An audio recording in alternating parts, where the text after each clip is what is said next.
interaksi secara daring, semoga itu tidak mengurangi semangat kalian semuanya ya. Dan di tahun yang baru ini, semoga kalian masih punya semangat baru dan juga motivasi baru untuk meraih prestasi yang jauh lebih baik daripada sebelumnya. Amin ya Allah ya Rabbal Alamin. Hari ini kalian akan kembali belajar bahasa Indonesia bersama Ibu. Mudah-mudahan di semester 2 ini kalian jauh lebih dapat memahami dan mengerti materi pelajaran bahasa Indonesia. Selain itu juga ilmu bahasa Indonesia yang kalian dapatkan semoga dapat kalian aplikasikan dalam kehidupan sehari-hari. Nah, sebelum kita melanjutkan belajar bahasa Indonesia, biasanya sebelum belajar Ibu ingin melakukan tradisi untuk kita menjaga semangat kita sebelum mengawali pembelajaran. Yuk kita melakukan tepuk semangat. Kalian boleh melakukannya juga di rumah. Ya, ada 2 tepuknya. Tepuk semangat dan juga tepuk Coca-Cola. Tepuk semangat.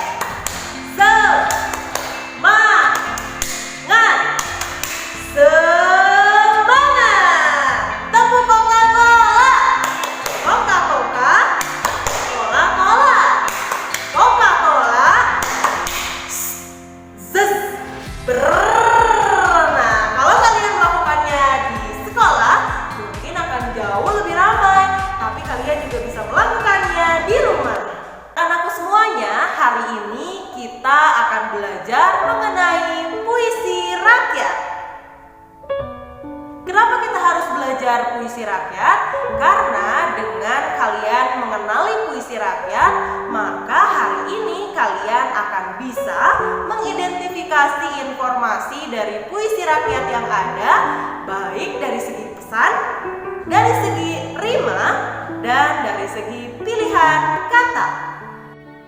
Sebelum kita mengenali lebih jauh mengenai puisi rakyat, ada baiknya kita mengetahui terlebih dahulu di manakah letak puisi rakyat pada bagan berikut ini.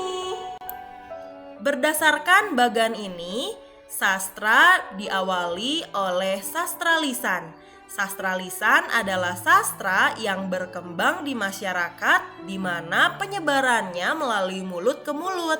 Sebelum kita mengenal tulisan saat ini, sastra berkembang secara lisan. Nah, kemudian karena zaman semakin canggih dan manusia mengenal tulisan, maka sastra pun berubah menjadi sastra tulisan. Sastra lisan maupun sastra tulisan dua-duanya termasuk ke dalam karya sastra, di mana karya sastra terbagi menjadi 3 bagian besar, yaitu puisi, prosa, dan juga drama. Karya sastra sendiri berasal dari 2 kata, yaitu karya dan sastra. Karya adalah ciptaan, sedangkan sastra adalah seni. Jadi karya sastra adalah ciptaan yang bernilai seni. Sekarang Ibu akan membahas mengenai puisi, karena prosa dan drama akan kalian pelajari di kelas 8. Puisi terbagi menjadi 2 bagian. Yang pertama adalah puisi lama dan yang kedua adalah puisi baru. Puisi lama adalah puisi yang masih terikat oleh aturan persajakan dan pola-pola yang khusus. Puisi lama juga disebut sebagai puisi rakyat yang berkembang sejak zaman dulu kala.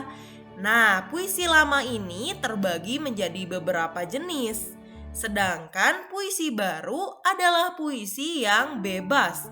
Apa yang dimaksud dengan bebas? Puisi baru adalah puisi yang tidak terikat oleh aturan, di mana orang yang menulisnya itu bebas mengungkapkan hal apapun tanpa harus dipusingkan oleh aturan-aturan atau pola-pola khusus yang ada di puisi lama. Contoh, ketika kalian mau membuat sebuah puisi tentang ibu, kalian bebas untuk membuat puisi tersebut tanpa harus memperhatikan aturan-aturan persajakan. Karena saat ini kita akan belajar mengenai puisi rakyat, maka kita juga membahas mengenai puisi lama. Karena sekali lagi, puisi rakyat adalah istilah lain dari puisi lama. Puisi lama sendiri terbagi menjadi 8 jenis, yaitu pantun, karmina, syair, gurindam, seloka, talibun, mantra, dan bidah. Dari penjelasan tadi, kalian dapat mengetahui bahwa puisi rakyat merupakan salah satu bagian dari karya sastra yang disebut sebagai puisi lama. Nah, jadi kalian sudah memiliki titik terang ya mengenai apa itu puisi rakyat dan jenis-jenisnya. Namun, kita hanya akan berfokus pada 3 jenis dari puisi rakyat. Yang pertama adalah pantun, yang kedua adalah gurindam, dan yang ketiga adalah syair. Sekarang, coba kalian saksikan video berikut ini.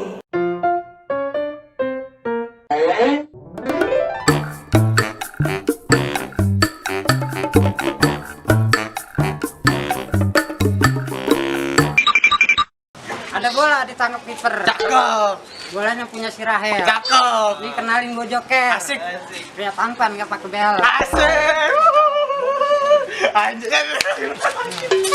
Main bola di rumah Pak Ahmad. Cakep. Muka lo jelek amat.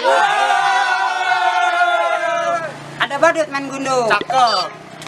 Kecoa celeng di lemari kamar. Cakep banget itu. Pikir gendut, gak usah belagu lo. Cakep. Badan lu gede kayak celengan semar.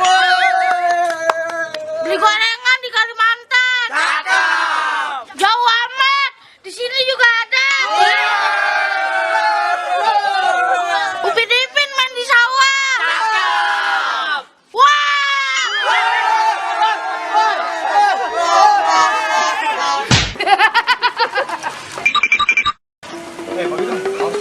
Agak. Dikit. Agak. Dikit. Ah. Jangan sentuh aku. Jangan sentuh aku. Aku jijik sama kamu. Bisik amat lu.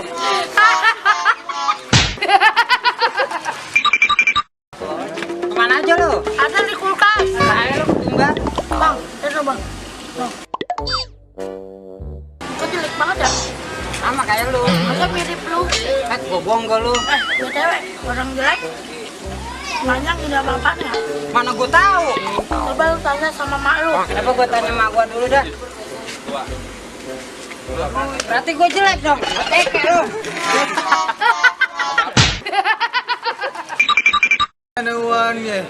Aduannya. Ngapa muka lu pada kayak duit nemu sih? Ngapa? Lecek. Lu bang apa itu pada? Habisnya gue lagi sedih nih. Sedih amat kayaknya. Lagi main bola enak-enak disiram. Lu mainnya di Jamban sih. Sembarangan lu. Galak amat sih lu, gue bercanda doang aja lu. Biarin gua mah. Lu lagian main bola di jalanan, kan banyak orang lewat itu warawiri. Pantes aja sih disiram, paling gue keganggu itu. Ya habis lapangan kagak ada. Ada lahan kosong malah jadi parkiran. Yang namanya hidup. Yang sabar ya. Lu apa jadi gua yang sabar? Ya udah, besok gue beli tanah deh yang luas deh. Serius lu? Iya serius. Buat kita main bola. Bah, buat gue jadiin kontrakan.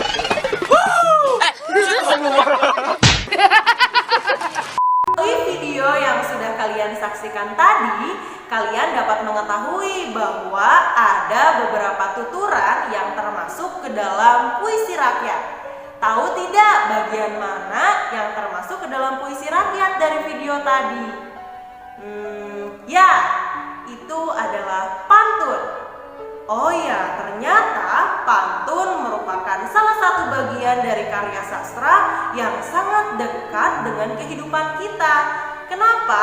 Contoh di pernikahan adat Betawi, orang yang akan menikah biasanya pihak laki-lakinya harus berbalas pantun dengan pihak perempuan sebelum diterima untuk melaksanakan ijab kabul. Oleh Oleh karena itu, ternyata pantun merupakan salah satu kekayaan khasanah budaya yang ada di negara kita juga. Selain video pantun tadi, Ibu juga punya satu buah pantun sebagai bahan analisis kita di dalam video ini. Pantunnya adalah ikan dimasak, nasi ditanak, burung dara membuat sarang, makan tak enak, tidur tak nyenyak, hanya teringat Dinda seorang. Dari video dan contoh yang Ibu berikan barusan, jadi kita dapat mengetahui apa sih yang dimaksud dengan pantun itu? Pantun merupakan suatu ucapan yang teratur, arahan yang mendidik, dan merupakan bentuk kesantunan. Oleh sebab itu, pantun termasuk ke dalam puisi lama atau puisi rakyat karena pantun ini harus teratur, memiliki pola persajakan tertentu.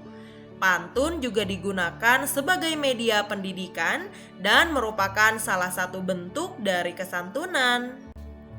Kesantunan yang dimaksud di sini adalah kesantunan berbahasa. Pantun dijadikan sebagai media untuk menyampaikan bahasa secara santun. Adapun jenis-jenis pantun ada pantun nasihat, pantun jenaka, pantun agama, pantun teka-teki, pantun berkasih sayang, dan juga pantun anak. Dan dari pantun yang Ibu bacakan tadi, kita dapat mengetahui ciri-ciri dari pantun itu apa saja. Yuk kita analisis. Sekarang kita akan menganalisis pantun dan ciri-cirinya. Pantun yang digunakan adalah pantun yang sudah Ibu bacakan tadi. Ciri yang pertama dari pantun bahwa pantun pasti memiliki bait dan setiap bait terdiri dari 4 baris. Jika kalian mencermati contoh yang ada di layar, di situ terdapat larik pertama hingga larik keempat yang menunjukkan bahwa pantun terdiri dari 4 baris atau larik. Yang kedua, setiap baris di dalam pantun terdiri dari 8 sampai 12 suku kata. Kita akan menghitung larik yang pertama memiliki berapa suku kata. Caranya dengan mengeja. Ikan dimasak, nasi ditanak. Larik pertama pada pantun tersebut memiliki 10 suku kata yang memenuhi ciri yang kedua dari pantun bahwa pantun terdiri dari 8 sampai 12 suku kata. Begitupun seterusnya, kalian bisa menghitung ada berapa suku kata pada larik kedua, ketiga, dan keempat. Ciri yang ketiga yaitu rima akhir pada setiap baris adalah ABAB atau bisa juga AAAA. Rima adalah pola persajakan yang ada di bagian paling akhir dari setiap baris atau larik. Jika kalian melihat contoh, di situ ada kata ditanak pada larik pertama, sarang pada larik kedua, nyenyak pada larik ketiga, dan seorang pada larik keempat. Akhiran atau rima pada larik ke-1 dan ketiga itu sama, ak dan ak. Sedangkan akhiran pada larik kedua dan keempat itu juga sama, ang dan ang, yang artinya pola persajakannya ABAB. Tapi selain ABAB, rima pada pantun juga bisa AAAA. Ciri yang terakhir dari pantun bahwa baris pertama dan kedua disebut sebagai sampiran dan baris ketiga juga keempat disebut sebagai isi. Selain pantun, salah satu puisi rakyat yang sangat melegenda di negara kita adalah Gurindam. Dan salah satu karya yang sangat fenomenal adalah Gurindam 12 karya Raja Ali Haji. Yuk kita mengenal siapa Raja Ali Haji itu.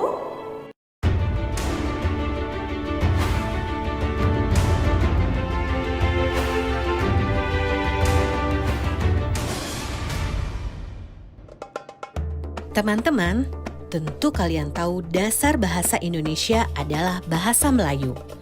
Nah, kali ini kita akan mengenal lebih jauh pahlawan nasional dan bapak bahasa Indonesia, yaitu Raja Ali Haji, pujangga Melayu dari Kepulauan Riau.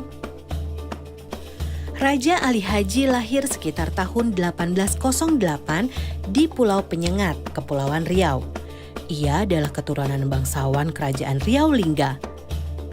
Tahun 1828, Raja Ali menunaikan ibadah haji dalam usia 19 tahun. Sejak saat itu, gelar haji disematkan di belakang namanya menjadi Raja Ali Haji. Sepanjang hidupnya, Raja Ali Haji telah menulis sekitar 15 kitab. Karangannya meliputi bidang bahasa, sastra, sejarah, hukum, serta agama Islam. Karya sastra Raja Ali Haji yang paling terkenal adalah Gurindam 12 yang berisi nasihat dan petunjuk bagi manusia agar dirahmati Tuhan. Sedangkan karya Raja Ali Haji pertama di bidang linguistik atau tata bahasa adalah Bustan Al-Katibin Is-Subyan Al-Muta'alimin yang biasa disebut Bustan Al-Katibin. Bustan Al-Katibin menjadi penting karena memberikan dasar pelajaran bahasa Melayu, pedoman ejaan, dan huruf Arab Melayu. Di samping Bustan Al-Katibin, karya Raja Ali Haji yang juga jadi pedoman bahasa Melayu adalah Kitab Pengetahuan Bahasa. Kitab ini terbit tahun 1929 di Singapura dan menjadi kamus ensiklopedia bahasa Melayu yang pertama. Nama dan karya Raja Ali Haji dikenal luas berkat surat menyuratnya dengan Herman van de Wall, seorang ahli sastra kelahiran Jerman yang ditugaskan Belanda menyusun kamus bahasa Melayu Belanda. Mereka berkirim surat selama 15 tahun, sejak tahun 1857 hingga 1872. Selain membahas karya-karya sastra, Raja Ali Haji juga bercerita mengenai kesehariannya. Dari ceritanya antara lain diketahui, Raja Ali Haji juga sering menulis dan menjadi guru di Pulau Pengujan, sebuah pulau kecil di Kepulauan Riau. Pemerintah Indonesia kemudian menganugerahkan gelar pahlawan nasional dan Bapak Bahasa Indonesia pada Raja Ali Haji pada 5 November 2004. Jadi, bila teman-teman pergi ke Pulau Penyengat, jangan lupa kunjungi makam Raja Ali Haji di Kompleks Masjid Raja Sultan Riau ya. Berikut adalah contoh dari Gurindam 12 karya Raja Ali Haji, sekaligus kita analisis dari segi ciri-cirinya apa itu yang dimaksud dengan Gurindam. Ini Gurindam pasal yang pertama. Barang siapa tiada memegang agama, sekali-kali tiada boleh dibilangkan nama. Barang siapa mengenal yang empat, maka ia itulah orang yang makrifat. Barang siapa mengenal Allah, suruh dan tegahnya, tiada ia menyalah. Barang siapa mengenal diri, maka telah mengenal akan Tuhan yang bahari. Barang siapa mengenal dunia, tahulah ia barang yang terpedaya. Barang siapa mengenal akhirat, tahulah ia dunia mudarat. Gurindam adalah perkataan yang bersajak pada akhir pasangannya, berisi nasihat yang syarat akan nilai agama dan moral. Di dalam Gurindam terdapat petuah atau nasihat yang diberikan dan berkenaan dengan keagamaan maupun nilai-nilai moral masyarakat. Sekarang kita akan menganalisis ciri-ciri Gurindam berdasarkan salah satu Gurindam yang ada pada pasal pertama, Gurindam 12 karya Raja Ali Haji. Barang siapa mengenal diri, maka telah mengenal akan Tuhan yang bahari. Ciri yang pertama dari Gurindam terdiri dari 2 baris dalam setiap bait. Kalian bisa melihat di layar ada 2 baris diawali dengan barang siapa pada baris pertama dan maka pada baris kedua. Artinya gurindam terdiri dari 2 baris atau larik. Ciri yang kedua, setiap baris memiliki jumlah suku kata kurang lebih 10-14 suku kata. Kalian bisa menghitung di larik yang pertama ada berapa suku kata. Yuk kita hitung. Ba, rang, si, a, pa, me, nge, nal, di, ri. Ada 10 suku kata pada larik pertama sehingga memenuhi ciri yang kedua dari gurindam, yaitu memiliki 10-14 suku kata. Ciri selanjutnya, setiap baris memiliki rima yang sama atau pola persajakan yang sama, bisa AA, BB, CC, dan seterusnya. Di sini ibu menganalisisnya menjadi rima AA, meskipun kalian juga bisa menggantinya dengan II. Intinya rima pada gurindam itu pasti sama di setiap barisnya, yaitu 2 baris dengan rima yang sama, bisa AA, BB, CC, dan seterusnya. Kita bisa melihat bahwa ada kata diri dan bahari, di mana suku kata terakhirnya ri dan ri, yaitu sama. Ciri yang keempat, gurindam merupakan satu kesatuan yang utuh di antara larik pertama dan larik keduanya, di mana baris atau larik pertama berisi soal, masalah atau perjanjian, dan baris kedua berisi jawaban akibat dari masalah atau perjanjian yang ada pada baris pertama. Isi gurindam biasanya berupa nasihat, filosofi hidup, atau kata-kata mutiara. Dari 2 jenis puisi yang ibu sudah jelaskan tadi, kita dapat mengetahui bahwa puisi rakyat atau puisi lama adalah puisi yang masih terikat oleh aturan. Berbeda dengan puisi baru atau puisi bebas yang tidak terikat oleh aturan-aturan sesuai dengan yang terdapat pada ciri-ciri yang tadi. Jadi kalau puisi bebas atau baru adalah puisi yang membebaskan orang yang menulisnya tanpa harus mengikuti aturan persajakan dan lain sebagainya. Contoh adalah puisi karya Sapardi Djoko Damono, W.S. Rendra, kemudian Totot Sudarto Bahtiar, dan juga Sutarji Kalsumbahri yang puisi-puisinya termasuk ke dalam puisi bebas atau puisi baru. Berbeda dengan puisi rakyat atau puisi lama, yaitu puisi yang masih sangat terikat oleh aturan dan biasanya cenderung anonim atau tidak ada pengarangnya, meskipun beberapa di antaranya sudah terdapat pengarangnya. Yang ketiga adalah syair. Apa itu syair? Sebelum kita mengetahui mengenai apa itu syair, ibu akan mencontohkan terlebih dahulu salah satu syair yang sangat terkenal karya Hamzah Fansuri.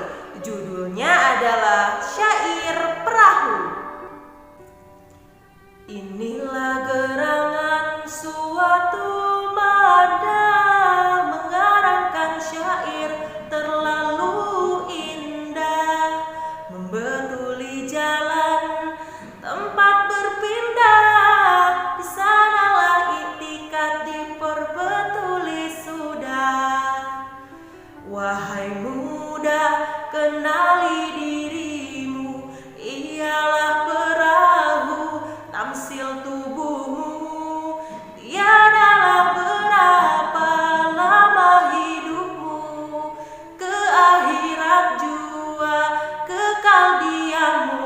Hai muda, arif budiman, hasilkan kemudi dengan pedoman alat perahumu, jua kerjakan, itulah jalan membetuli insan. Syair adalah puisi lirik yang halus dan penuh gejolak rasa penyairnya sebagai sarana mencurahkan suasana kalbu, mencatat kejadian, dan sebagai media dakwah. Syair lebih banyak digunakan sebagai media dakwah karena isi yang ada di dalamnya lebih banyak berkenaan dengan keagamaan. Selanjutnya, kita akan menganalisis ciri-ciri dari syair berdasarkan pada bait pertama syair Perahu karya Hamzah Fansuri yang telah Ibu nyanyikan tadi. Ini adalah bait pertamanya. Inilah gerangan suatu madah, mengarangkan syair terlalu indah, membetuli jalan tempat berpindah, di sanalah itikat diperbetuli sudah. Berdasarkan pada bait pertama ini, kita bisa mengetahui bahwa ciri yang pertama dari syair terdiri dari 4 baris. Yang kedua, setiap baris terdiri dari 8 sampai 14 suku kata.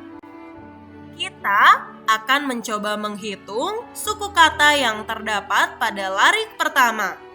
I, ni, lah, ge, ra, ngan, su, a, tu, ma, da.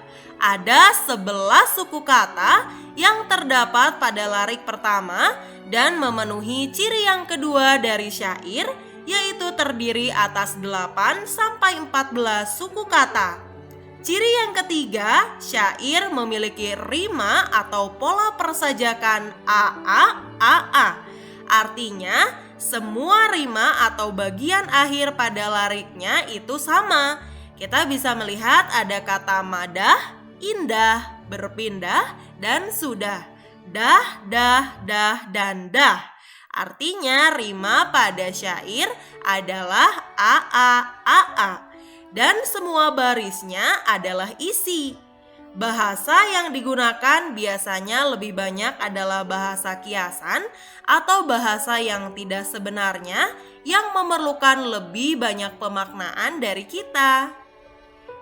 Anak-anakku semuanya, mungkin waktu pembelajaran bahasa Indonesia hari ini sudah habis.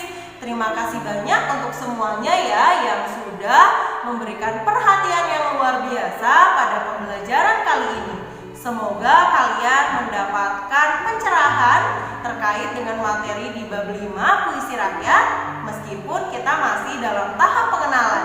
Ingat, ada 3 jenis yang menjadi fokus utama kita dari puisi rakyat. Yang pertama adalah pantun, yang kedua adalah gurindam, dan yang terakhir adalah syair. Semoga sekali lagi Ibu berharap ada manfaatnya untuk kalian semua. Dan jangan lupa untuk selalu berdoa agar pandemi segera berakhir dan kita bisa berjumpa di kelas dengan situasi pembelajaran yang berbeda dan lebih menyenangkan. Terima kasih semuanya. Wassalamualaikum warahmatullahi wabarakatuh.